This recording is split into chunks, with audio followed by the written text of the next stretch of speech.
Hi hello నమస్తే welcome to అలకృత talks. నేను వెలంకృత.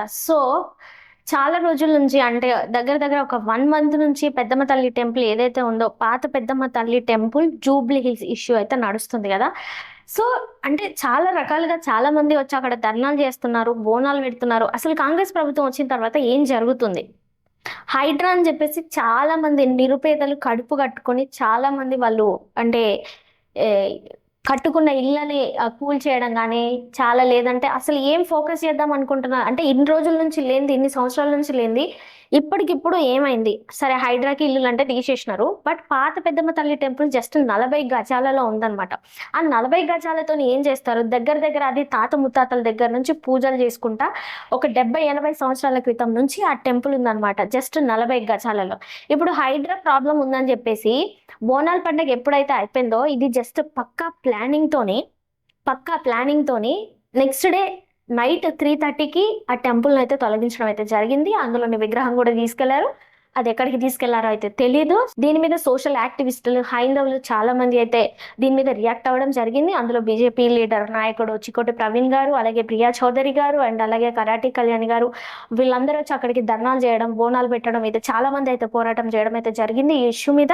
But ఎక్కడ వేసిన గొంగడి అక్కడిలాగే ఇంకా ఉంది అండ్ వాళ్ళందరూ కూడా హౌస్ అరెస్ట్లు అవ్వడం అయితే జరిగింది అనమాట. ప్రజెంట్ ఇప్పుడున్న దాని గురించి చాలా మంది హిందువులు అయితే అక్కడికి వచ్చేసి ధర్నాలు చేయడం ఇదంతా చేసారు కదా. అంటే నాకు అర్థం కాని విషయం ఏంటంటే హైదరాబాద్ అనే ఏరియాలో ఇంకా చాలా ప్రాబ్లమ్స్ ఉన్నాయి. ఇప్పుడు ఎగ్జాంపుల్కి చార్మినార్ దగ్గర ఎక్కడో నడి రోడ్డు మధ్యలో చాలా శవాలు ఉన్నాయంట. ఇంకా అంటే ఐ మీన్ శవాలు మీన్స్ అంటే సమాధులు కట్టారంట. ఇంకా ఎంఐఎం ఫాతిమా కాలేజ్ కూడా ఇల్లీగల్గా కట్టిందంట అది కూడా. మరి దాని గురించి ఎవరు ఏం అంటే చాలా మంది న్యూస్లో కూడా చెప్పారు దానివల్ల హైడ్రా ప్రాబ్లం ఉంది, దాన్ని ఇల్లీగల్గా కట్టేశారు, దాన్ని కూడా కూల్చాలని అంటే ప్రభుత్వమే వెనక్కి తగ్గిందంట. అంటే వీళ్ళు తొత్తులా లేకపోతే ఇంకేమన్నా నాకు అర్థం కావట్లేదు. మరి ఇన్ని ఎకరాలు వదిలేసిన వీళ్ళు చాలా ప్లేసెస్లో చాలా ప్రాబ్లమ్స్ ఉన్నాయి, బట్ 40 గజాలలో ఉన్న పాత పెద్దమ్మ తల్లి టెంపుల్ ఎందుకు వీళ్ళకి ప్రాబ్లం అయిందని అర్థం కావట్లేదు. బట్ ఏదేమైనా సరే ఈ కాంగ్రెస్ ప్రభుత్వం వచ్చిన దగ్గర నుంచి కూడా చాలా మంది రివర్స్ అవుతున్నారు. నెక్స్ట్ కాంగ్రెస్ ప్రభుత్వం ఉంటుందా ఊడుతుందా అనే క్లారిటీ అయితే నాకు లేదు. ఏమైనా జరిగింది అంటే ఫ్రీ బస్ ఒకటే జరిగిందేమో సంక్షేమం కింద తప్పితే, అన్ని నెగిటివ్లు తప్పితే ఇంకా అక్కడ ఏమీ లేదు ప్రతి ఒక్క దానికి కూడా. అండ్ ఇంకొకటి చాలా మంది అంటే ఈ ముగ్గురు మెయిన్ క్యాండిడేట్స్ ఎవరైతే ఉన్నారో వీళ్ళు మాత్రమే ఆ పాత పెద్దమ్మ టెంపుల్ దగ్గర పోరాటం చేస్తున్నారు. మరి చాలా మంది హిందువులు ప్రవచనకర్తలు వీళ్ళందరూ ఎక్కడ పోయారండి? అండ్ ఇంకొకటి అక్కడ నిలబడి క్వశ్చన్ చేసే వాళ్ళు కూడా మసీదులు అయితే కూలుస్తారా, చర్చిలు అయితే కూలుస్తారంటే అక్కడ ప్రతి ఒక్క ధర్మాన్ని మనం పాటించాలి. వాటిని మాత్రం మనం ఎందుకు కూల్చాలి చెప్పండి? చర్చిలు ఎందుకు కూల్చాలి, మసీదులు ఎందుకు కూల్చాలి? అది వాళ్ళ ఇష్టం కదా. ఇప్పుడు మీకు నష్టం జరిగిందా, మీకు ఎందుకు నష్టం జరిగింది దాని గురించి పోరాటం చేయాలి తప్పితే చర్చిలు కూలగొడతారా, మసీదులు కూలగొడతారా అంటే మీ మతాన్ని మీరు పాటించండి, ఎదుటి మతాన్ని గౌరవించండి. చాలా మంది అందులో క్వశ్చన్ చేసే విధానంలో ఇదైతే నాకు నచ్చలేదు. ఇప్పుడు మన గుడి పోయిందా, మన హిందువుల గుడి పోయిందా, ఎందుకు పోయింది, ఎట్లా పోయింది, ఈ 40 గజాలకి ఏమొచ్చింది, దాని గురించి పోరాటం చేయాలి. కానీ వాళ్ళది చేస్తలేరు మాది చేస్తారు అంటే వాళ్ళది చేస్తే మీరు చేస్తే ఓకేనా మీకు? ఇక్కడ అసలు క్లారిటీనే లేదు. అంటే మతాల మధ్య గొడవలా ఇది, లేదంటే మన టెంపుల్ని తీసేశారని ఆర్వాటమా? నాకైతే అర్థం కాలేదు.